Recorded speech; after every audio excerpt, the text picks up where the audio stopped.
Bonjour à chacune et à chacun. Heureux de nous retrouver. Vous avez bravé le vent. Le vent souffle où il veut. Il y a un cantique qui nous dit ça. Mais oui, mais on est content de se retrouver dans la présence de Dieu. Il est là chaque jour. C'est lui qui nous soutient. Et c'est vrai que bien cette semaine, pour préparer ce chant, pour préparer cette liste, j'avais ce mot qui revenait, Jésus, la lumière. Et Jésus a dit, je suis la lumière du monde. Celui qui me suit ne marchera pas dans les ténèbres, mais il aura la lumière de la vie. Vous savez qu'on a besoin de la lumière pour les plantes, etc. Besoin de l'eau et de la lumière. Et Jésus a dit qu'il était la lumière et qu'il était l'eau de la vie. Et en plus, il donne gratuitement. C'est quelque chose d'extraordinaire. Il a donné sa propre vie, mais il n'est pas resté seulement dans la crèche, comme il y en a qui parlent souvent du petit Jésus, mais il est Seigneur, il est Sauveur, il règne de gloire en gloire et il a été souverainement élevé. Alléluia, à lui soit toute la gloire. Ce verset dans Éphésiens 5 nous dit « Autrefois vous étiez ténèbres, mais maintenant vous êtes lumière dans le Seigneur. Marchez comme des enfants de lumière. » C'est un impératif, car le fruit de la lumière consiste en toutes sortes de bonté, de justice et de vérité.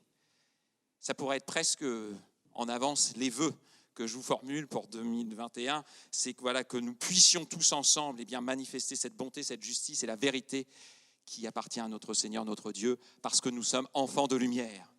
Alors on va chanter ensemble ce cantique qui nous dit justement « Christ est la lumière ». Lui, il a quitté son ciel de gloire et il est venu en simple homme sur cette terre pour donner sa vie pour toi et pour moi. Et maintenant, comme on le chantera après, oui, le tombeau, la pierre a été roulée parce que Jésus est vivant. Et il agit encore aujourd'hui, à lui soit toute la gloire. Il guérit, il relève, il baptise de l'esprit. Gloire à Dieu. Vous avez le droit de dire amen derrière les masques. Gloire à Dieu. Alléluia. On se lève ensemble pour louer, adorer. Et j'aimerais aussi préciser, il y a les caméras, nous on est devant, mais vous inquiétez pas, vous avez le droit d'élever votre voix. Et comme on a une super technique, quand il y a les temps que vous élevez votre voix, ils couperont. Donc quand ça sera mis sur Internet, il y aura juste vraiment purement la partie chant et le prédicateur, ça tu coupes pas, voilà. Mais donc osez élever votre voix comme vous l'avez fait, on a maintenant l'habitude de venir masquer et on veut louer, adorer le Seigneur parce que c'est pas un masque en tissu qui va nous arrêter d'élever la voix parce que notre Seigneur est digne. Et c'est vrai que ça aussi, la Bible nous dit « élève ton âme ». C'est ce que disait David dans un psaume. Oui, nous voulons élever notre âme. Béni sois-tu. Alléluia.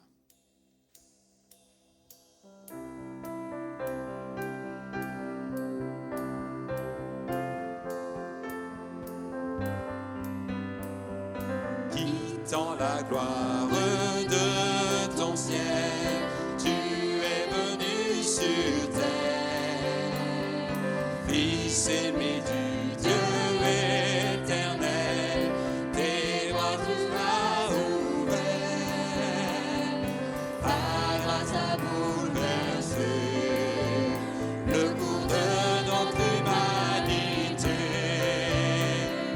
Nous crions ensemble.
venu sur cette terre. Ô toi qui es la lumière du monde, loué soit ton nom, Seigneur.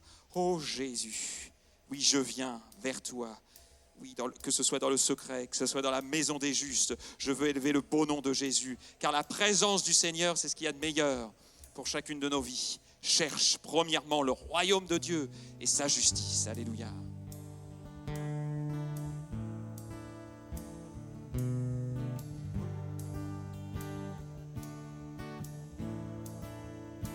Je viens vers toi dans le secret, en ta présence, je veux rester. Tu seras toujours là.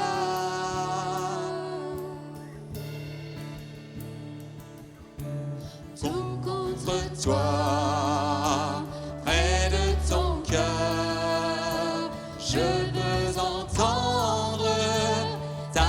Seigneur, tu seras toujours là. Éblouir devant toi, éternel.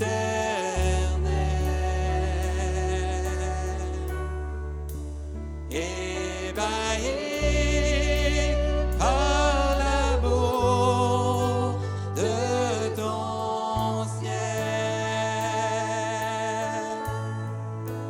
je suis là à tes pieds, je viens t'adorer, je désire habiter près de toi.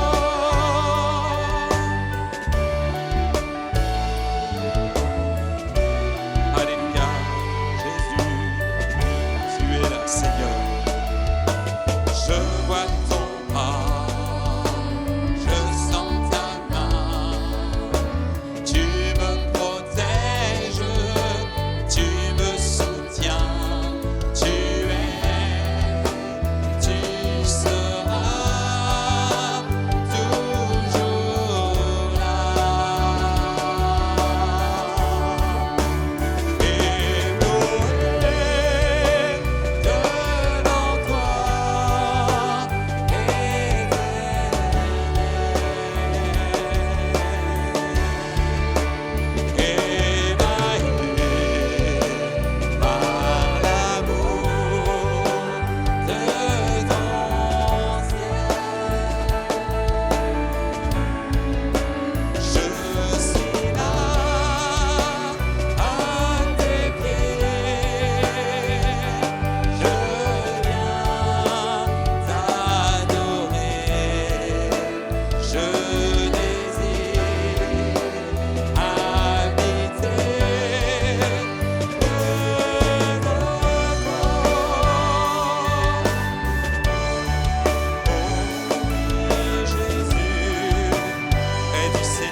Merci mon Dieu, parce que c'est toi qui viens réchauffer les cœurs.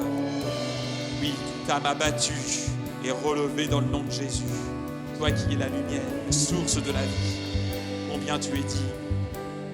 Merci pour tes bras grands ouverts. Chantons, tu es ma lumière, en toi j'ai un Père, alléluia. Tu Alléluia.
cœur fermé, Jésus, te laisser.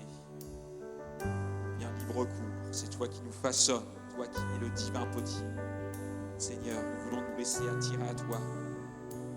Nous savons que la meilleure des places est auprès de toi, Jésus. Oh, loué sois-tu. Seigneur, attire mon cœur à toi. Je te désire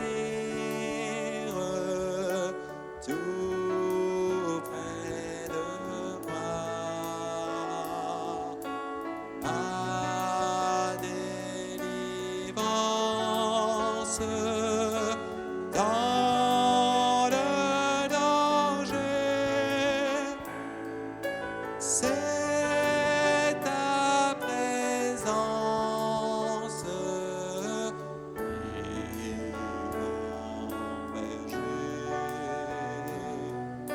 C'est ta présence divine.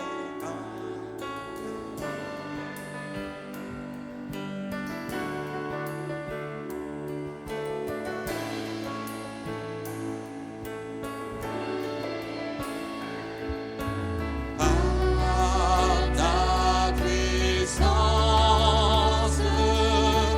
brise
nos voix vers le Seigneur.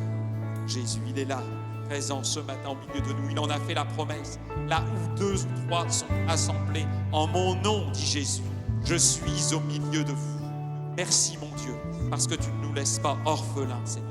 Oh, merci parce que tu viens réchauffer les cœurs, réconforter, relever, instruire. Oh Jésus, merci Jésus. Oui, parce que tu nous fais participants de ton œuvre, Seigneur. Quelle grâce d'être enfant de Dieu. Alléluia. Et oui, comme nous l'avons chanté, oui, nous voulons être fidèles, prêts à t'obéir, Seigneur, à marcher dans tes voies, parce que nous savons c'est là qui est la meilleure des parts. Être dans le creux du rocher, Jésus. Alléluia. Loué sois-tu.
Car un enfant nous est né, un fils nous est donné, et la domination reposera sur son épaule.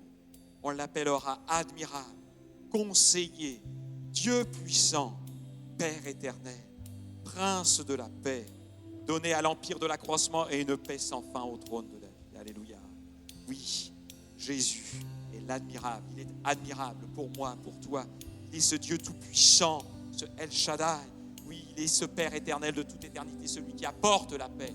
C'est ce que nous allons ensemble proclamer, lui qui est couronné, rayonnant de majesté. Oui, comme on l'a rappelé, s'est humilié et Dieu l'a souverainement élevé, afin qu'au nom de Jésus, tout genou fléchisse et que toute langue confesse que Jésus-Christ est Seigneur. Alléluia, à la gloire de Dieu le Père.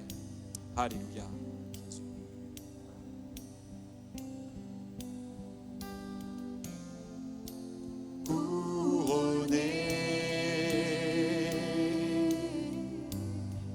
Rayonnant de majesté, tout l'univers proclame sa grandeur.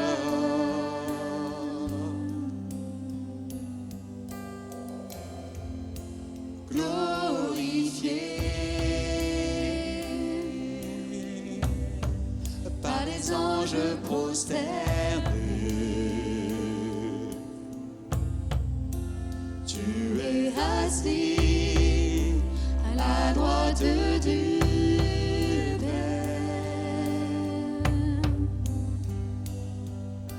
Jésus, merveilleux nom, qui est semblable à toi, ô Dieu. Jésus,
Oui, tu es le ressuscité.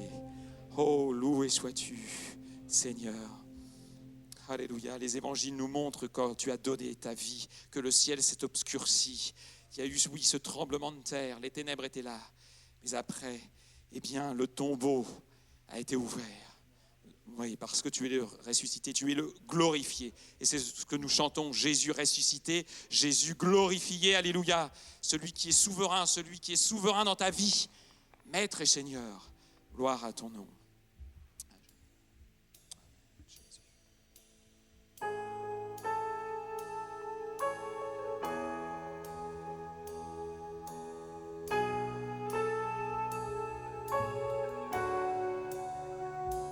Oh Seigneur Jésus, Sauveur du monde, et tu t'es donné. Oh Jésus. Les étoiles ont pleuré, le soleil s'est voilé, car le Sauveur du monde s'est donné. Son corps sur une croix, son sang versé pour moi, sur ses épaules le poids de nos péchés.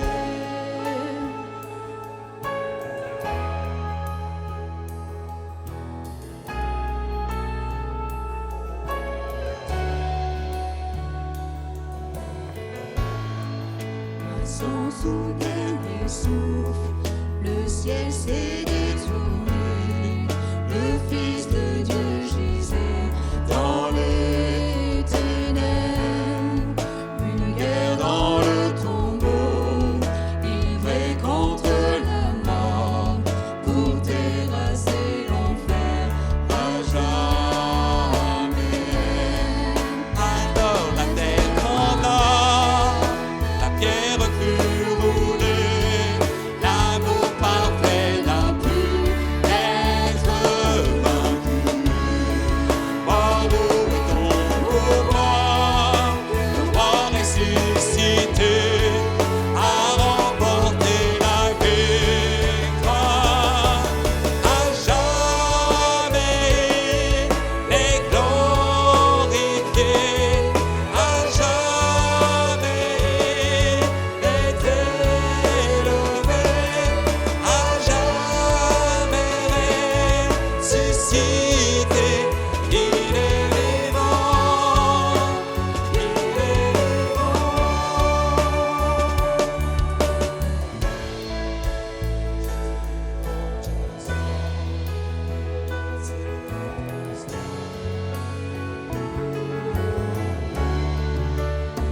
Alléluia.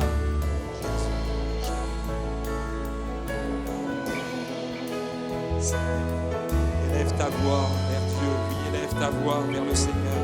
Alléluia. Oh Jésus, sois glorifié.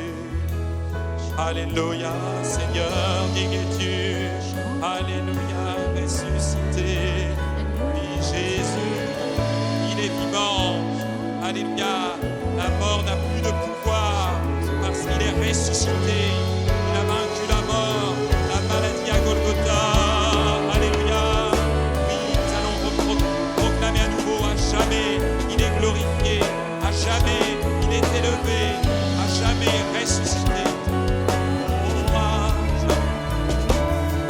À jamais, il est glorifié. À jamais, il est élevé. À jamais, ressuscité. Il est vivant. Il est vivant.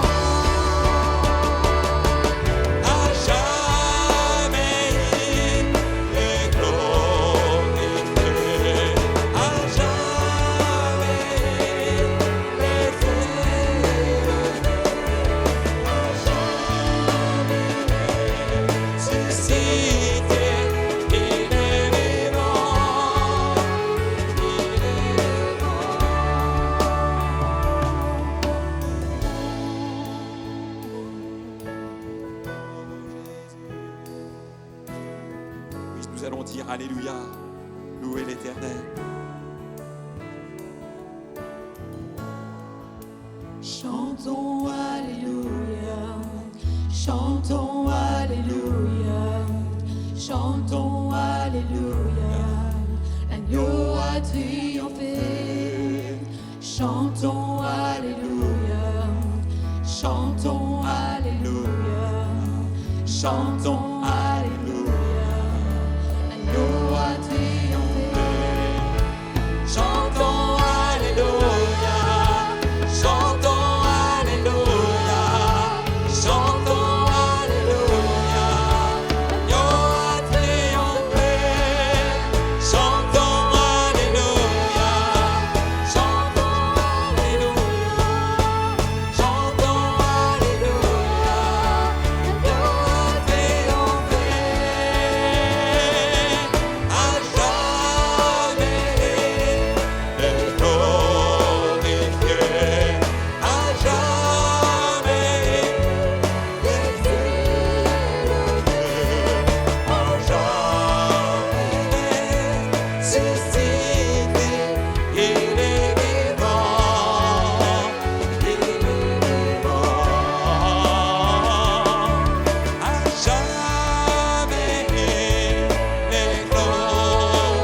est vivant. À jamais il est glorifié, à jamais il est élevé, à jamais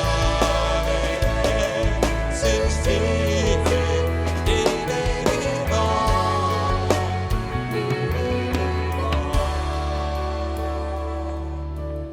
Alléluia. Béni sois-tu, Seigneur, parce que tu ne changes pas, de même hier, aujourd'hui et éternellement.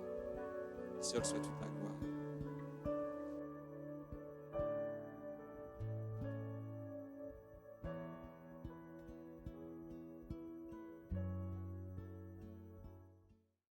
Alléluia, que le Seigneur soit béni. Bonjour à chacune et à chacun. C'est une joie et un plaisir que de pouvoir prêcher à des chaises remplies, même si c'est encore un peu vide à cause des restrictions, mais voilà, que le Seigneur soit béni. J'espère de tout mon cœur que vous sentez déjà la présence du Seigneur. Si ce n'est pas encore le cas, je prie de tout mon cœur que je puisse être un canal, un outil entre les mains de Dieu pour que vous puissiez entendre la parole du Seigneur. Cela fait 2 semaines maintenant que j'ai une parole bien particulière qui est sur mon cœur et qui, lorsque je regarde sur Internet, sur toutes les chaînes YouTube d'églises ou de prédicateurs connus qui sont à la mode, le sujet sur lequel j'aimerais parler n'est pas à la mode, il est de moins en moins à la mode. Le titre de mon message est le suivant: Pas d'interdit dans ma vie. Pas d'interdit dans ma vie. À une époque que je n'ai pas connue, mai 68, il y a un fameux slogan qui a fait son apparition et qui, pour peut-être certains d'entre nous, reste encore, même si je n'y étais pas, je connais ce slogan, cela disait « Il est interdit d'interdire ». Et lorsque on vit notre vie, on veut être libre, et on fait souvent la confusion au niveau de la liberté. On pense qu'être libre, c'est ne pas avoir de règles. Être libre, c'est vivre sans loi, sans cadre. Mais vivre sans loi, sans cadre, sans règlement, ce n'est pas la liberté, c'est l'anarchie. Et c'est ce que l'on voit dans l'Ancien Testament, où il est écrit qu'à plusieurs reprises, chacun faisait ce qui lui semblait bon. Il y a des choses qui peut-être à moi me semblent bonnes, mais qui ne vous sembleront pas bonnes à vous, et inversement. Il y a des personnes qui ont leurs propres valeurs, leurs propres règles, et qui vont peut-être venir à l'encontre de notre liberté. Nous sommes, en tant qu'enfants de Dieu, en tant que chrétiens et chrétiennes, nous sommes appelés à la liberté, pas à l'anarchie. C'est-à-dire que désormais, c'est la loi de Dieu, c'est la loi de sa parole qui s'applique dans nos vies. Et cette loi n'est pas mauvaise pour nous, elle est bonne pour nous. Elle est bonne pour nos vies, elle est bonne pour nos familles, elle est bonne pour notre présent et notre avenir. Alors ne pensons pas qu'être libre veut dire qu'il n'y a absolument plus rien à faire, on n'a plus à obéir à qui que ce soit ou à quoi que ce soit. Non, on doit toujours obéir à Dieu et à sa parole, et à sa loi, à ses commandements, à ses règles, mais qui sont bons pour nous, qui sont pour notre bien, pour le bien de notre vie et de notre famille et de notre pays pour le pays qui voudrait s'y plier. 2 Timothée chapitre 3 versets 16 et 17 nous disent « Toute écriture est inspirée de Dieu et utile pour enseigner, pour convaincre, pour corriger, pour instruire dans la justice, afin que l'homme de Dieu ou la femme de Dieu soit accompli et propre à toute bonne œuvre. Toute écriture est inspirée de Dieu et utile pour, je vous écoute, on va remettre le verset, toute écriture est inspirée de Dieu et utile pour enseigner. Allez-y, répétez, enseigner, pour convaincre, pour corriger, pour instruire. Amen. Dans la justice, afin que l'homme de Dieu soit accompli et propre à toute bonne œuvre. J'aimerais que vous puissiez ouvrir vos Bibles dans le livre de Josué, Josué au chapitre 6. Josué chapitre 6. Le titre de ce message est « Pas d'interdit dans ma vie » et nous allons voir bien évidemment au chapitre 6 et 7 du livre de Josué qu'est-ce que j'entends par interdit, l'interdit selon la parole de Dieu, l'interdit selon la loi de Dieu, à quoi cela correspond. Et j'aimerais parler ce matin du péché. Et c'est ce que je disais, il y a malheureusement de moins en moins de prédicateurs, de moins en moins d'églises, de moins en moins de chrétiens même qui parlent du péché. On va parler de maladies, on va parler de tendances. On va parler de conflits, on va parler de problèmes, de soucis. Et même si ces mots, parfois, peuvent très bien s'appliquer, il y a parfois dans nos vies des problèmes, des conflits que nous avons, non pas avec une maladie, non pas avec les autres, mais avec le péché, purement, simplement. Mais ce mot n'est plus à la mode. Ce mot est de moins en moins utilisé dans la vie de tous les jours, puisque les gens ne croient plus en Dieu, ne veulent plus croire en Dieu, ne veulent plus croire qu'il y a des choses bonnes ou mauvaises, des choses interdites ou autorisées au regard de la loi de Dieu, et ils veulent tout faire, ils veulent faire n'importe quoi, ils veulent se justifier, être justifiés pour pouvoir faire n'importe quoi. Mais il y a encore dans ce monde, encore dans nos vies, et encore dans notre vie à nous, le péché. Alors que le peuple d'Israël, dans le livre de Josué au chapitre 6, alors que le peuple d'Israël est sur le point d'entrer en possession de la terre promise, Dieu leur montre leur première prise.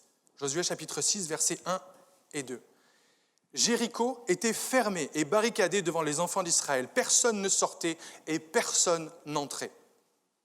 L'Éternel dit à Josué, « Vois, je livre entre tes mains Jéricho et son roi, ses vaillants soldats. » Josué est devant une ville barricadée, une ville dont la Bible nous la décrit avec des épaisses murailles, des murs qui sont extrêmement épais, extrêmement hauts, extrêmement fortifiés, extrêmement larges, tellement larges qu'on pouvait même y faire des courses de chars. Et alors que Josué voit cette ville, alors que le peuple de Jéricho a entendu parler du fait qu'Israël allait arriver et que partout où Israël allait, ils avaient des victoires, que partout où Israël allait, ils gagnaient sur les peuples qu'ils étaient en train de conquérir, Jéricho a commencé à avoir peur et il nous est dit que la ville était fermée, elle était barricadée, elle était verrouillée à double, triple, quadruple, quintuple tour. Personne n'entrait et personne ne sortait. C'est comme un coffre-fort, c'est un bunker qui est devant eux. Le bunker est en train de se fermer, de se barricader.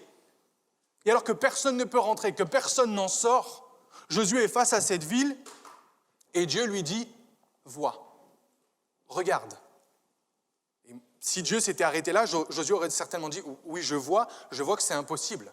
Je vois que personne ne peut rentrer, que personne ne peut en sortir. » Mais Dieu, l'Éternel dit à Josué « Vois, je livre entre tes mains Jéricho et son roi, ses vaillants soldats. » Dieu était en train de demander à Josué de ne pas faire confiance à ce qu'il voyait, à ce qu'il ressentait, mais de lui faire confiance à lui, à Dieu, à sa parole et à la promesse qu'il était en train de lui faire. Pourquoi ? Parce que le peuple d'Israël était en cheminement vers la victoire, vers une terre promise. Pas une terre espérée, pas une terre qu'on aurait bien aimé avoir, mais une terre qui lui était promise. Et pour cela, il fallait passer par Jéricho. Et Dieu va donner une victoire éclatante, une victoire extraordinaire à son peuple. Et parfois, nous aussi, dans nos vies, en tant que chrétiens, nous sommes parfois face à des épreuves Nous sommes parfois face à des Jérichos, à nos Jérichos, que ce soit dans le domaine financier, que ce soit dans le domaine de la santé, que ce soit dans le domaine de nos relations, que ce soit dans le domaine du travail ou quoi que ce soit. On a l'impression, et même plus que l'impression, on voit que c'est en train de se fermer, on voit que la porte est en train de se fermer, qu'on est en train de fermer derrière et qu'on entend même le bruit des verrous, on entend le bruit de la clé derrière la porte qui est en train de se barricader. Et Dieu, dans un moment de prière, Dieu, dans un temps de louange, Dieu, au travers de la parole, est en train de nous dire « Non, je vais te donner la victoire. Non, je vais te guérir. Non, je vais faire venir la réconciliation dans ta famille. Non, ne t'inquiète pas, je vais pourvoir à tes besoins. » Et je veux faire très attention dans ce que je dis parce que malheureusement la parole de Dieu est vite détournée. Et dans le domaine financier, lorsque parfois on est face à des impossibilités, qu'on a ce qu'on appelle une tuile qui nous arrive et qu'on n'a pas forcément les moyens, et qu'on travaille, on essaye d'économiser, on essaye d'être sage, mais il y a cette facture qui arrive, il y a cet accident qui arrive, il y a une dépense non prévue qui arrive, et on voit notre compte en banque, qui n'est pas très bien portant, ou qui est peut-être malheureusement un petit peu dans le rouge, malgré tous nos efforts, malgré notre diligence, malgré notre sérieux. Et on dit à Dieu, mais comment je vais faire ? Je ne vais pas y arriver. Et Dieu est en train de nous dire, ne t'inquiète pas, je vais m'en occuper. Et je veux faire attention, je ne suis pas en train de dire que Dieu va pourvoir à tous nos PV, toutes nos factures, dans le sens où faites n'importe quoi, de toute façon Dieu va payer. Non, ce n'est pas ce que je suis en train de dire, bien évidemment. Mais c'est lorsque nous, on est face à un Jéricho, lorsqu'on sent que cette ville est en train de se barricader, que l'impossibilité est en train de se dresser devant nous, mais que Dieu nous dit de ne pas faire attention aux circonstances, de ne pas nous concentrer sur ce que l'on voit, mais sur ce que lui dit. Et lorsqu'on est face à ces impossibilités, notre réflexe, notre réaction première doit être d'aller à Dieu, d'aller le voir, d'aller lui parler. Après ce diagnostic, après cette conclusion, après ce rendez-vous, d'aller voir Dieu dans notre lieu secret. Jésus nous invite à le faire dans le lieu secret, dans notre chambre. Lorsque j'étais à l'école biblique, on partageait la chambre à deux. Et ce n'est pas facile d'être tout seul lorsqu'on a un colocataire, et moi j'allais dans le placard à balai. J'allais dans le placard à balai pour être tranquille, pour être tout seul. C'était le seul endroit où je pouvais aller, surtout lorsqu'il faisait moins 4, moins 12 et qu'il y avait de la neige. Je n'allais pas me risquer à aller dehors. J'allais m'enfermer dans le placard. Bon, il était grand quand même, ce n'était pas non plus un petit placard, mais le cagibi pour aller prendre un temps tout seul avec le Seigneur, pour lui parler, pour lui demander son avis. Et nous devons, nous aussi, quand nous sommes face à une situation compliquée, demander l'avis de Dieu. Seigneur, qu'est-ce que toi tu en penses ? Qu'est-ce que toi tu dis ? Voici ce que moi je vois, voici ce qu'on m'a raconté, voici ce que je pense et voici ce que je ressens. Mais qu'est-ce que toi tu dis ? La ville est en train de se fermer, cette situation est en train d'être de plus en plus impossible. Mais toi, qu'est-ce que tu en penses ? Qu'est-ce que toi tu as à me dire ? Qu'est-ce que toi tu as à me communiquer au travers de cela ? Une fois que Dieu t'a parlé, une fois que Dieu t'a dit ce qu'il en pensait, une fois que Dieu t'a dit ce qu'il allait faire, alors il nous faut prendre cette déclaration, cette parole, cette promesse, et il nous faut la garder très près de notre cœur. En attendant qu'elle se réalise, nous devons faire de notre mieux, nous devons faire ce que nous pouvons, ce qui est en notre possibilité, en notre pouvoir. On n'est pas appelé à attendre les bras croisés, que la situation se règle toute seule. Depuis tout petit, mon père me dit tout simplement, lorsque ta maison brûle, prie et va chercher un seau d'eau. Il y a absolument, c'est pas un manque de foi. Tu pries d'abord, certes, mais après tu vas chercher un seau d'eau pour éteindre l'incendie. C'est pas du tout une contradiction. La preuve, Dieu a dit à Josué, vois, je la livre, cette ville entre tes mains. Mais après, il lui a dit quoi faire. Et on va voir cela dans quelques instants. J'aimerais vous donner un témoignage. Quels sont ceux parmi vous qui connaissent Billy Graham ? Okay, pour ceux qui ne le connaissent pas, Billy Graham il est décédé maintenant. C'était un évangéliste qui a eu une influence incroyable aux États-Unis, mais dans le monde entier. Il a été conseiller de plusieurs présidents. C'était un pasteur, un évangéliste baptiste qui prêchait la parole de tout son cœur, et il a des enfants, des petits-enfants. Et une de ses filles s'appelle Anne Graham Lotz. Et il y a de cela quelques mois, elle est passée par un cancer. On lui a diagnostiqué un cancer. Et pendant de longs mois, elle a suivi les recommandations de ses médecins, mais elle a continué à faire confiance à Dieu. Et alors qu'il lui restait encore 2 sessions de rayons de chimiothérapie sur les 7 séances qu'elle avait à faire, elle a crié à Dieu et lui a dit « Seigneur, je n'en peux plus. Je suis fatiguée, je n'ai pas l'impression que ça fonctionne, que ça marche. J'en ai assez, je veux vraiment, vraiment que tu m'aides et que tu me parles. » Alors qu'elle était en train de prier, qu'elle était en train de méditer la parole de Dieu avec 2 de ses filles, elle a fortement ressenti la présence du Saint-Esprit. Et elle a entendu le Seigneur lui dire « Je te guéris ». Mais ça, elle l'a ressenti dans son cœur. C'était une voix intérieure. C'est Dieu qui lui parlait, qui lui a dit « Je te guéris ». Mais comme elle ne voulait pas avoir de faux espoirs, avec la fatigue, avec les médicaments, elle s'est dit « Ok, je ne vais pas tout baser uniquement sur une impression. Je veux, Seigneur, que tu confirmes ta parole. Si cela vient vraiment de toi, je veux que tu me confirmes ce que tu m'as dit par ta parole. » Le lendemain, une de ses 2 filles était en train de lui partager le thème du message qu'elle allait apporter à un petit groupe d'études bibliques avec les femmes de son église. Elle lui a parlé en particulier d'un passage dans 2 Rois au chapitre 5, lorsque Naaman, qui était un général de l'armée syrienne, a voulu être guéri de sa lèpre. Et que le prophète Élisée lui a dit qu'il avait une seule chose à faire, c'était de se plonger 7 fois dans le Jourdain. Naaman, au début, a dit « Mais c'est ridicule, des fleuves, il y en a dans mon pays, pourquoi est-ce que j'irai dans le Jourdain ?» Mais il s'est simplement humilié, il a obéi à la parole de Dieu et il s'est plongé 7 fois dans le Jourdain et il nous a dit qu'à la 7e fois, il en est ressorti avec la peau complètement pure, complètement guérie. Et à ce moment-là, Anne Graham a su que Dieu était en train de lui parler. Oui, Dieu est en train de la guérir, mais il fallait qu'elle aille jusqu'au bout de ces 7 séances de chimiothérapie. Pourquoi ? Parce qu'elle devait obéir à ses médecins. Et c'était au travers de son obéissance que Dieu l'a guérie. Au travers de l'obéissance à sa parole, mais aussi de l'obéissance des recommandations que les médecins lui avaient données. Alors que Dieu avait annoncé qu'il donnait à Josué et aux enfants d'Israël la ville de Jéricho, il leur a aussi indiqué de quelle manière il allait la leur donner. Ils allaient faire le tour de la ville tous les jours pendant 1 semaine, et le dernier jour, ils en feraient 7 fois le tour. Et c'est lorsqu'ils ont obéi à la promesse de Dieu, lorsqu'ils ont obéi à la parole de Dieu, qu'elle s'est accomplie et que les murs de Jéricho se sont littéralement effondrés devant eux, au son de leurs trompettes, au son de leurs cris de guerre. Dieu est tout-puissant, il aurait pu, d'un claquement de doigts, tout simplement faire s'écrouler les murailles. Mais il voulait que le peuple d'Israël soit participant, soit des acteurs à cette victoire. Un pasteur que je connais dit souvent « Dieu peut tout, mais rien sans nous ». Dieu peut tout, mais rien sans nous. C'est le plaisir de Dieu. C'est le plaisir de Dieu que de nous rendre, non pas des spectateurs comme ceux qui attendent la fin du film, mais de nous rendre acteurs, de nous rendre participants de son action dans nos vies et de son action dans la vie des gens autour de nous. Josué, chapitre 6, à partir du verset 20, il est écrit « Le peuple poussa des cris et les sacrificateurs sonnèrent des trompettes. Lorsque le peuple entendit le son de la trompette, il poussa de grands cris et la muraille s'écroula. Le peuple monta dans la ville, chacun devant soi. Ils s'emparèrent de la ville et ils dévouèrent par interdit au fil de l'épée tout ce qui était dans la ville, hommes et femmes, enfants et vieillards, jusqu'aux bœufs, aux brebis et aux ânes. » Dieu a donné une victoire. Dieu a donné la victoire éclatante et glorieuse à son peuple. Mais il y avait cependant une condition à respecter une fois leur victoire acquise. Et ils ne devaient rien prendre pour eux de la ville de Jéricho. Verset 17, « La ville sera dévouée à l'Éternel par interdit, elle et tout ce qui s'y trouve.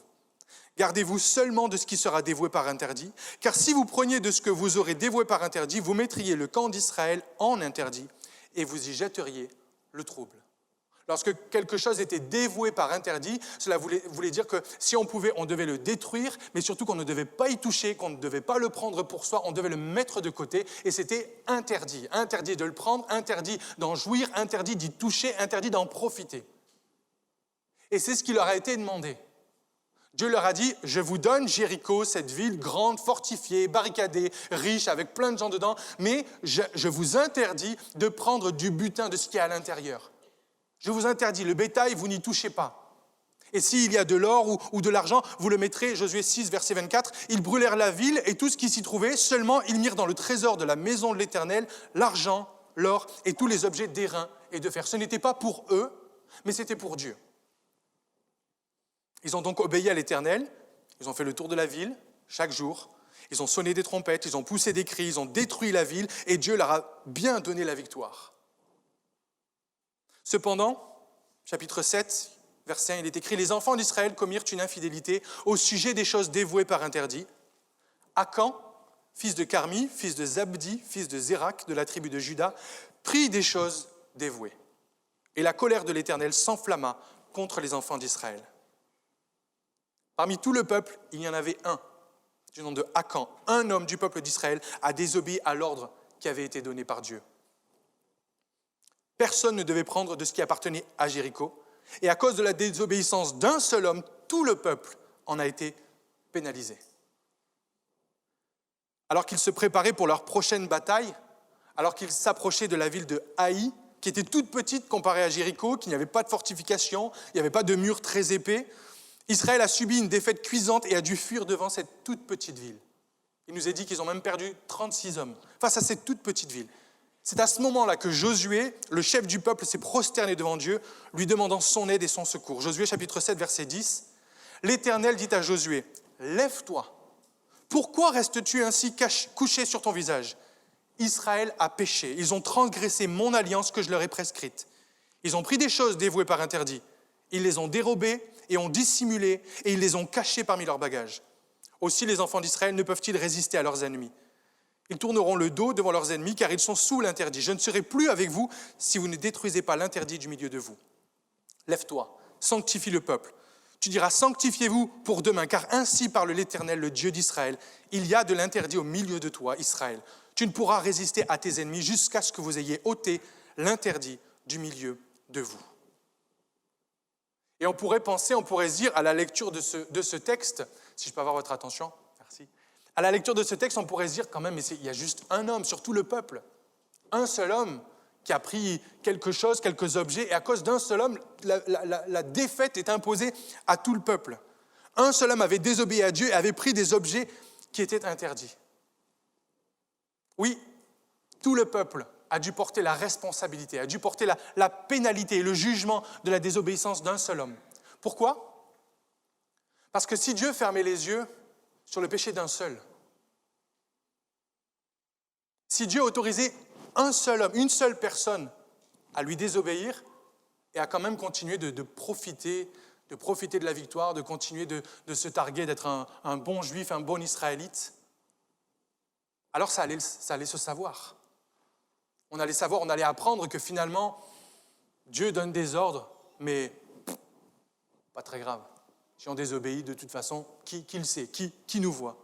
Un jour ou l'autre, cela allait se savoir, le peuple allait apprendre que Dieu avait donné des ordres clairs et précis, mais que si on lui désobéissait, comme Akan l'avait fait, eh bien, rien ne leur arriverait, qu'ils pourraient continuer à remporter des victoires, à avancer, à gagner la terre promise, rendant ainsi la parole et les commandements de Dieu complètement caducs. Verset 16, Josué se leva de bon matin et il fit approcher Israël selon ses tribus, et la tribu de Juda fut désignée. Il fit approcher les familles de Juda, et la famille de Zérak fut désignée. Il fit approcher la famille de Zérak par maison, et Zabdi fut désigné. Il fit approcher la maison de Zabdi par homme, et Akan, fils de Carmi, fils de Zabdi, fils de Zérak, de la tribu de Juda, fut désigné. Alors que la nouvelle est en train de se répandre dans le camp qu'il y a de l'interdit parmi le peuple d'Israël, à aucun moment, Akan ne se repent. À aucun moment, il ne s'approche de Josué ou de qui que ce soit d'autre pour avouer sa faute, pour demander pardon, pour essayer de faire amende honorable. Mais au contraire, il attend patiemment que cela passe. Pourquoi ? C'est mon interprétation.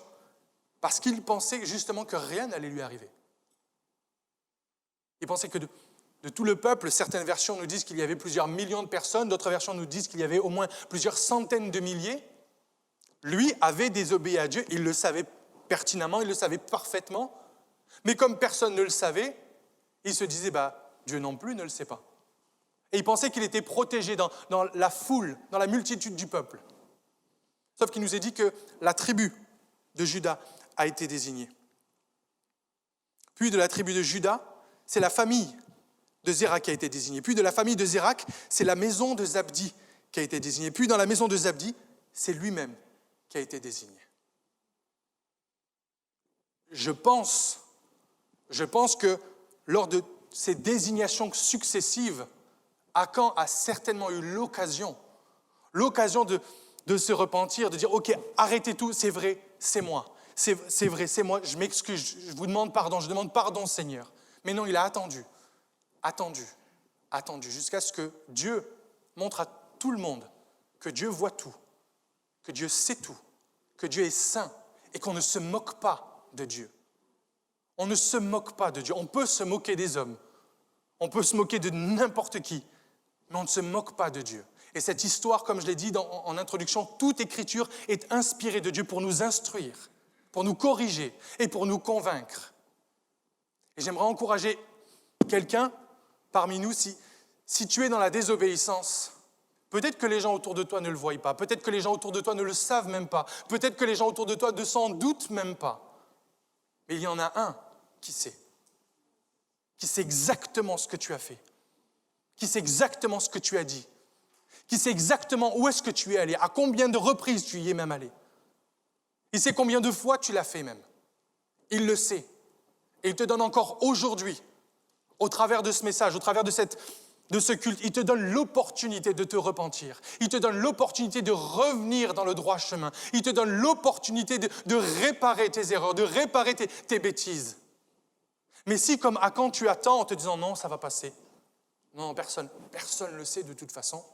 Comme Akan, c'est caché sous ma tente, c'est caché sous mon lit, c'est caché dans la terre, personne ne le trouvera.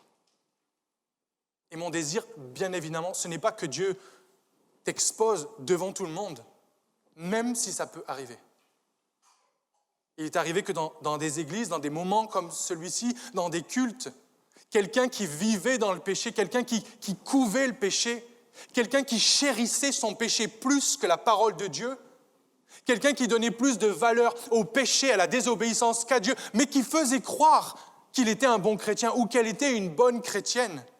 Un don spirituel a été donné, une prédication a été donnée, un chant a été donné et la personne a été confondue. La personne a été exposée aux yeux de toutes et de tous. Et ce n'est pas mon désir ce matin. Josué 7, verset 20, « Akan répondit à Josué et dit, « Il est vrai que j'ai péché contre l'Éternel, le Dieu d'Israël, et voici ce que j'ai fait. J'ai vu dans le butin un beau manteau de chinéar, 200 cycles d'argent et un lingot d'or du poids de 50 cycles. Je les ai convoités et je les ai pris. Ils sont cachés dans la terre au milieu de ma tente et l'argent est dessous. » À cause de cela, à cause de la désobéissance d'Akan, mais à cause de sa persistance à rester, à demeurer dans son péché, à couvrir son péché, à se dire que personne n'en saurait rien et à se moquer de Dieu, Dieu a dû intervenir. Tout ça pour un manteau, pour un peu d'argent et pour un lingot d'or. J'aimerais noter qu'il dit bien qu'il les a d'abord convoités, il les a vus. Et je pense que les autres hommes, les autres guerriers d'Israël ont certainement vu aussi des choses qui leur donnaient envie. Ils ont peut-être aussi convoité, mais ils ne sont pas allés au-delà. Il est normal qu'en tant qu'homme, en tant que femme, parfois nous soyons soumis, nous sommes toujours dans ce corps de chair et nous sommes parfois tentés par nos yeux. Mais être tenté ne veut pas dire pécher. Jésus a été tenté au désert, mais il n'a pas péché. Le diable est venu tenter Jésus, mais il n'a pas péché pour autant. Être tenté ne veut pas dire qu'on est un mauvais chrétien, une mauvaise chrétienne. Être tenté ne veut pas dire que Dieu nous a abandonnés. Être tenté ne veut pas dire qu'on n'est pas sauvé. Être tenté ne veut rien dire de cela. Être tenté veut dire que nous sommes une cible du diable, que le diable veut nous faire tomber. Et qu'en amenant la tentation, il essaye de nous faire tomber, de nous séparer de Dieu et de nous en laisser éloigner jusqu'au bout. Mais être tenté ne veut pas forcément dire que l'on va pécher. Ça a été le cas pour certainement tous les autres guerriers, tous les autres soldats, tous les autres hommes d'Israël lorsqu'ils sont arrivés à Jéricho. Mais il y en a un, malheureusement, qui, en plus de convoiter, a laissé cette convoitise descendre dans son cœur et il a traduit cette convoitise par un acte et il a volé ces choses. Pour sa désobéissance, la Bible nous dit que Akan a été lapidé, lui et tout ce qui lui appartenait. Et ça peut paraître dur. Mais on ne parle pas ici d'un homme lambda, un homme qui se promenait comme ça, sur lequel Dieu a fait tomber son châtiment. Non, c'était un homme qui faisait partie du peuple d'Israël. C'était un homme qui avait vu Dieu pourvoir à ses besoins. C'était un homme qui savait que Dieu avait envoyé les 10 plaies d'Égypte pour pouvoir les sortir de l'esclavage. C'était un homme, Akan était dans la tribu de Juda, dans la famille de Zérak, de Zabdi, etc. C'était un homme qui était censé marcher avec Dieu et qui donnait du moins l'apparence qu'il marchait avec Dieu, qu'il connaissait l'Éternel. C'est pour cela que je me permets de l'appliquer à nous, à notre vie en 2020. Dieu ne va pas envoyer son châtiment comme ça de nulle part sur quelqu'un qui marche dans la rue ou quelqu'un qui est comme ça au travail. Mais pour ceux et celles d'entre nous qui nous disons chrétiens, pour ceux et celles d'entre nous qui venons à l'église, qui chantons peut-être de tout notre cœur, qui peut-être levons les mains, qui sommes peut-être les premiers à donner des leçons aux autres, qui nous baladons avec une Bible sous le bras, qui chantons bien fort, qui élevons notre voix bien fort le dimanche matin. Toi qui laisses croire aux autres que tu es un bon chrétien, une bonne chrétienne, qu'est-ce que tu fais le dimanche soir lorsqu'il n'y a plus personne? Qu'est-ce que tu fais le lundi soir lorsque ton épouse est déjà couchée? Qu'est-ce que tu vas regarder sur Internet lorsque les enfants sont couchés? Quel genre de relation est-ce que tu entretiens avec le voisin, avec la voisine, avec ton collègue de travail, avec ta copine de classe, quand plus personne n'est là, quand il n'y a plus de chrétiens autour de toi, lorsque tu as l'impression que personne ne te voit, mais que Dieu te voit? On ne rigole pas, on ne plaisante pas avec le péché. On ne se moque pas de Dieu. Dieu est patient, très patient. Avec moi le premier. Mais il y a un moment où la patience de Dieu a ses limites. Il y a un moment où la patience de Dieu s'épuise et il est obligé pour la réputation de son nom, de devoir trancher, de devoir juger. Mais pas que pour la grandeur de son nom, aussi pour le témoignage que nous avons entre nous en tant que chrétiens. Si Dieu autorise l'un d'entre nous à pécher, si Dieu autorise l'un d'entre nous à vivre cette double vie et ne rien dire, qu'est-ce qui empêche les autres de pouvoir à leur tour vivre dans le péché? Si Dieu ne tient pas sa promesse par rapport à une personne, par rapport à une situation, qu'est-ce qui peut nous assurer qu'il va tenir sa promesse pour nous lorsqu'on sera face à lui au ciel? Ou alors lorsqu'on est dans un moment difficile? Si Dieu a failli à sa parole, à sa promesse avec une personne à un moment donné, qu'est-ce qui peut nous assurer qu'il va vraiment venir à notre secours lorsqu'on en aura besoin? La parole, les promesses de Dieu sont infaillibles. Ce qu'il dit, sa main l'accomplit. Ce qu'il promet, il le fait. Dieu ne partage pas sa gloire et ne tolère pas le compromis. Si on le sert, alors on doit le servir entièrement et complètement. On ne peut pas avoir deux maîtres. C'est lorsque la vérité et la sainteté ont été rétablies dans le camp qu'Israël a pu à nouveau remporter des victoires et continuer son avancée. Le but du diable, c'est de nous faire chuter, de nous faire tomber, de nous laisser dans le péché afin de nous séparer de Dieu. Et d'un point de vue extérieur, dans cette histoire, un manteau, un peu d'argent, un lingot, c'est pas grand-chose dans une vie. C'est rien dans une vie. Pourtant, Akan y a mis tant d'importance, il a donné tant de valeur qu'il en a été séparé de l'Éternel et du peuple d'Israël. Si on écoute les prédicateurs à la mode et certaines églises à la mode,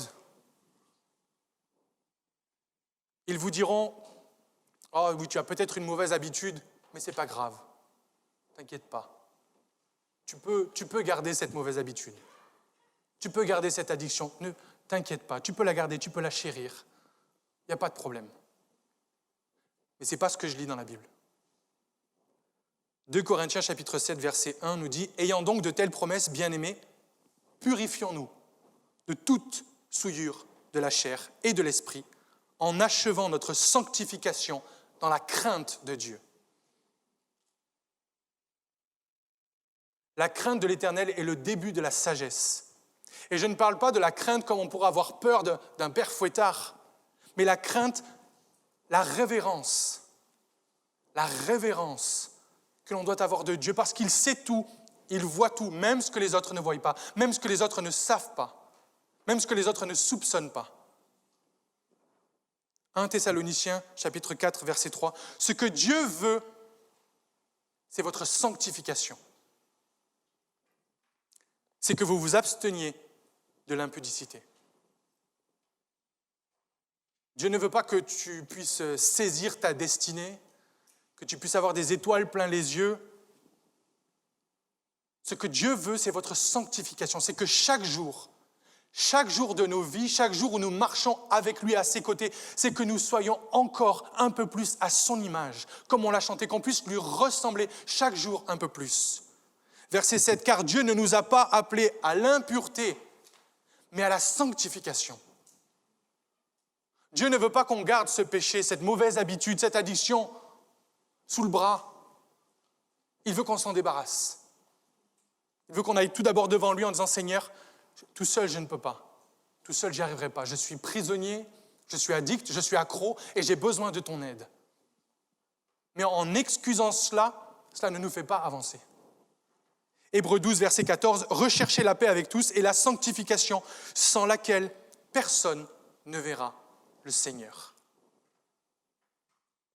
Peut-être qu'Akan était dans le besoin, peut-être qu'il n'arrivait pas à envisager l'avenir sereinement, pour quelque raison que ce soit, peut-être qu'il avait besoin d'un peu d'argent lorsqu'il a vu ces choses. Mais si seulement il avait patienté encore quelques jours, il aurait pu, à la suite de leur prochaine bataille, profiter de cela. Josué chapitre 8, versets 1 et 2. « L'Éternel dit à Josué, ne crains point, ne t'effraie point, prends avec toi tous les gens de guerre, lève-toi, monte contre Haï. Vois, je livre entre tes mains le roi de Haï et son peuple, sa ville et son pays. Tu traiteras Haï et son roi comme tu as traité Jéricho et son roi. Seulement, vous garderez pour vous le butin et le bétail. » C'est-à-dire que ce qui était interdit lors de la bataille de Jéricho a été autorisé à la bataille de Haï. Cela peut paraître contradictoire, mais cela veut bien dire et cela montre bien qu'il n'y a rien de mal dans un manteau, il n'y a rien de mal dans un lingot d'or, il n'y a rien de mal contre les possessions matérielles. Mais il y a quelque chose de mal à désobéir à Dieu. Si Akan avait patienté quelques jours, il aurait pu profiter de tout le butin de la ville de Haï. Nous voyons ainsi que ce n'étaient pas les objets en eux-mêmes qui avaient une puissance magique ou diabolique, mais c'est la désobéissance à la parole de Dieu qui amène sur nous la désapprobation de Dieu et qui amène le malheur sur nous. Tu as peut-être besoin d'argent pour payer tes factures et pour vivre. Alors, tout d'abord, cherche un travail afin de gagner ta vie correctement. Je me permets de le dire parce qu'il y en a qui n'y pensent pas forcément. Et si, même avec ton travail légal, tu n'y arrives toujours pas, alors cherche la face de Dieu et tu verras que lui pourvoira. Tu iras jusqu'où toi tu peux aller et Dieu fera le reste. Si tu es célibataire et que tu souhaites te marier, fréquente des chrétiens et laisse le Seigneur attirer ton attention sur la personne qu'il te destine. Si tu es dans une situation délicate, si tu as fait une bêtise, si tu as même commis une erreur, repens-toi d'abord devant Dieu, puis marche dans la vérité en essayant de réparer ta faute. Aux yeux de Dieu, il n'y a pas de petite ou de grande désobéissance. Il y a simplement le péché. Romains 6, verset 23 nous dit « Car le salaire d'un grand péché, c'est la mort. » Non. Car le salaire d'un ignoble péché, c'est la mort. Non, car le salaire du péché, c'est la mort. Et ce n'est pas moi qui le dis, c'est la parole de Dieu. Si cela pose un problème à quelqu'un, j'en suis navré pour vous, mais ce n'est pas vers moi, ce n'est pas vers le pasteur Gilbert, c'est à Dieu qu'il faut s'adresser. Le salaire du péché, c'est la mort. Et le péché, c'est désobéir à Dieu. Mais le don gratuit de Dieu, c'est la vie éternelle en Jésus-Christ, notre Seigneur. De la même manière que Akan a été exposé devant tout le monde à cause de ces quelques objets, de ces petits péchés qu'il a commis, ces choses qu'il a chéries, même à l'abri des regards, personne dans notre entourage ne sait, personne dans son entourage ne savait. 1 Samuel chapitre 15, verset 22 nous dit « Voici, l'obéissance vaut mieux que les sacrifices, et l'observation de sa parole vaut mieux que la graisse des béliers. » Tôt ou tard, tout se sait. tôt ou tard, tout se sait. Jésus a dit, je suis le chemin, la vérité et la vie. Si tu suis Jésus, si tu dis que tu suis Jésus, alors tu dois suivre la vérité. Et si tu n'es pas dans la vérité, il faut que tu y reviennes.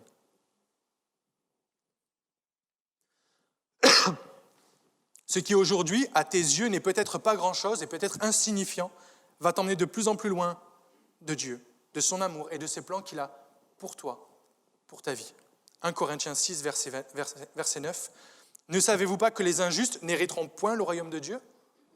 Ne vous y trompez pas, ni les impudiques, ni les idolâtres, ni les adultères, ni les efféminés, ni les infâmes, ni les voleurs, ni les cupides, ni les ivrognes, ni les outrageux, ni les ravisseurs n'hériteront le royaume de Dieu.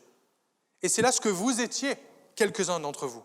Mais vous avez été lavés, mais vous avez été sanctifiés, mais vous avez été justifiés au nom du Seigneur Jésus-Christ et par l'Esprit de notre Dieu. » Même si tu es dans une situation où effectivement tu as commis une erreur, même si tu as commis le péché, tu n'es pas obligé de rester dans ton péché.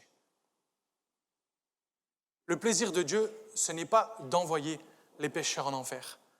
Jésus n'est pas venu pour nous perdre, il est venu pour sauver ce qui était perdu.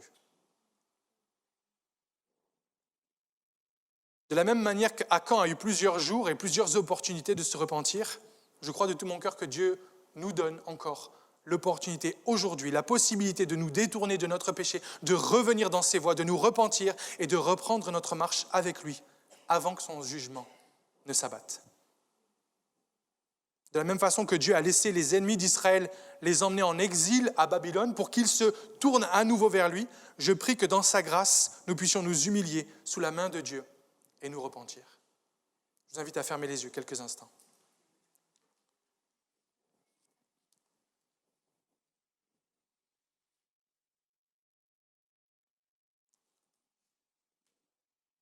Seigneur Jésus, je te remercie pour ta parole.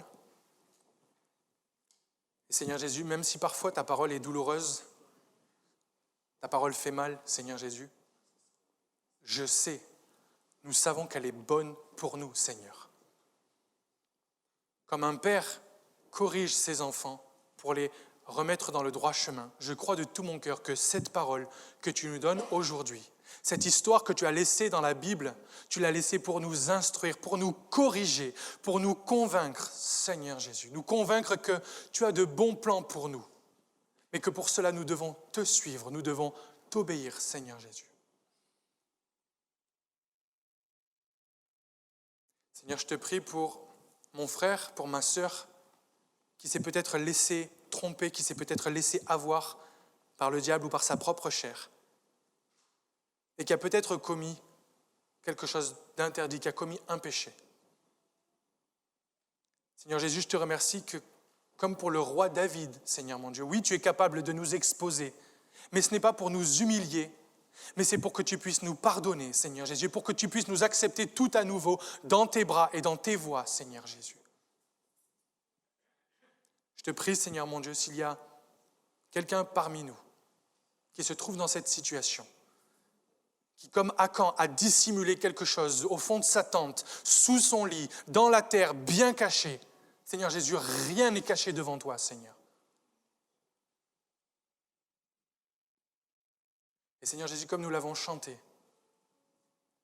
que ce ne soit pas par la peur, que ce ne soit pas par la menace, mais que ce soit par ton amour, Seigneur Jésus, que tu puisses faire revenir un frère, une sœur dans tes voies.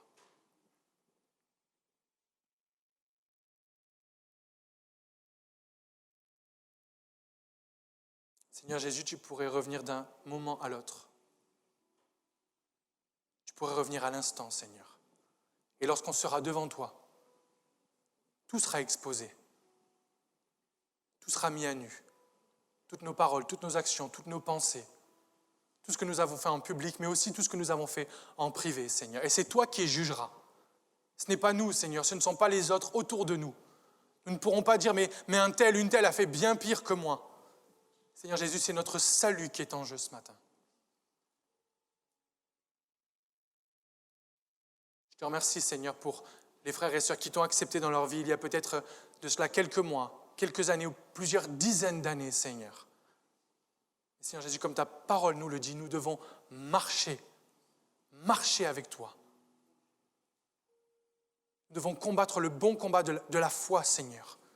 Nous devons rechercher à nous sanctifier, Seigneur. Pas par nous-mêmes, pas par nos propres forces, mais par ta parole, Seigneur. Par ta présence. Saint-Esprit, alors que tu es en train de mettre le doigt, j'en suis sûr, sur quelque chose dans la vie de quelqu'un, que ton amour, Seigneur Jésus, puisse venir encercler, environner cette personne, pour lui montrer que tu n'es pas là pour nous humilier, Seigneur Jésus. Tu n'es pas là pour nous rabaisser, Seigneur, mais tu es là pour nous attirer près de toi.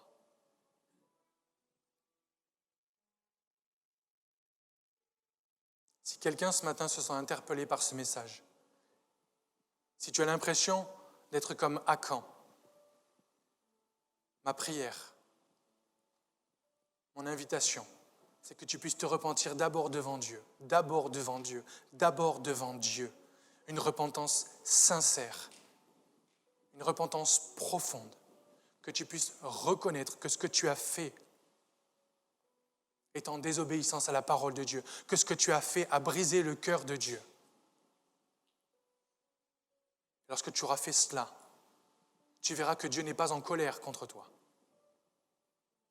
mais que Dieu te le montre, que Dieu met le doigt dessus pour te ramener à lui. Parce qu'il ne veut pas que tu passes l'éternité loin de lui.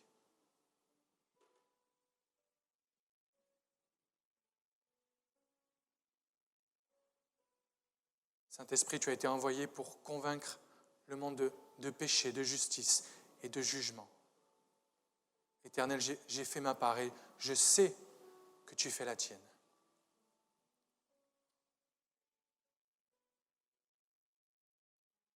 Seigneur Jésus, je te prie que ce jour, en ce dimanche 27 décembre 2020, ce soit, pour plusieurs d'entre nous, pour ceux qui sont dans cette situation, le début d'une nouvelle marche avec toi. Même le roi David, le grand roi David a péché. Même le grand roi David a fauté. Et lorsqu'il s'est repenti, Seigneur, tu l'as accepté à nouveau.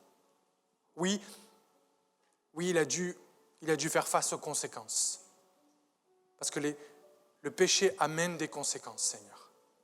Et peu importe les conséquences physiques, les conséquences humaines ou charnelles, Seigneur, le plus important, c'est d'être réconcilié avec toi. C'est d'être en paix avec toi.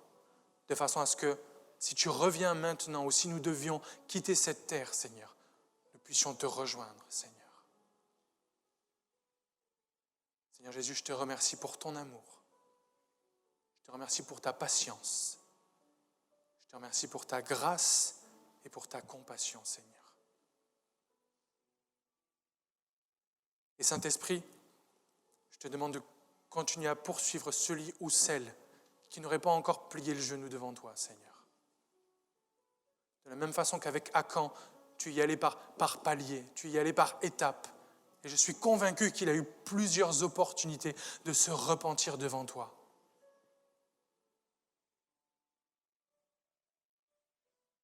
Saint-Esprit, poursuis-nous. Poursuis-nous. Non pas par la honte, la peur, mais par ton amour, Seigneur. Par ton amour, Jésus.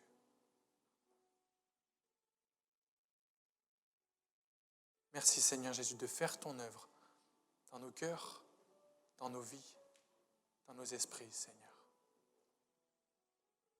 Et qu'à toi, Seigneur Jésus, soit toute la gloire.